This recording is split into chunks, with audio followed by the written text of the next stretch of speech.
Hey guys, it's Eric here at Farpoint Farms. Hey, check it out.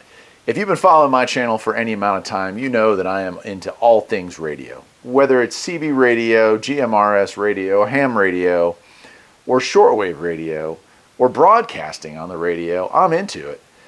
And so it's with a heavy heart that tonight I have to report that one of my favorite stations, a station that I just went and visited this past year, WTWW, has gone silent. Ted Randall, Holly Misson, and the entire crew over there, they're great people. And this really hits home for me. But 5085 is gone. And we're all kind of to blame for it. These stations, there's so few. As you know, I worked with WBCQ up in Monticello, Maine. And there's WRMI. And there's just a few stations, with WTWW being one of the biggest ones left here in the United States. And it's gone. And that's a huge hole in the shortwave community.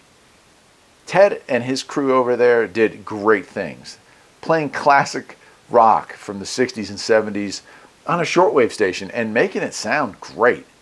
He built a dream team of some of the great radio legends that are still with us, who volunteered their time to put out some really great shows every night of the week.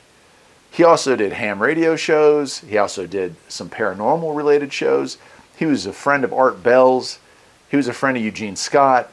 I mean, this guy's a legend, and his station was legendary. And it sucks, because here we are, and it's not here anymore.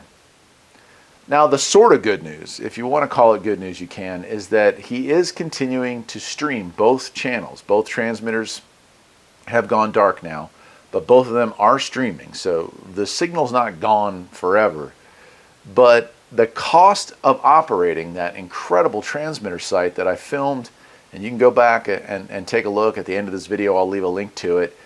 I got to see 100,000 watt transmitters just pumping signal out all across the world. I mean, the Ukrainians were listening to this, Russians, you name it, all across Europe, this signal reach.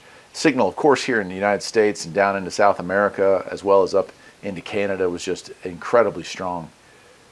And so, yes, it's available online, but the transmitter site costs, he said, an estimated $15,000 a month. And that's electrical costs and copyright music, licensing. And they really didn't pay themselves. This was something they did for the love of the medium, right? And they're gone. And I hate it. So to the crew of WTWW, my heart's with you. If there's something that I can do, if there's something that Farpoint Farms or maybe its fans can do, you let us know. You let us know. And I'm going to be shooting you all an email later on tonight and talking to you one-on-one about this. But this was just devastating news.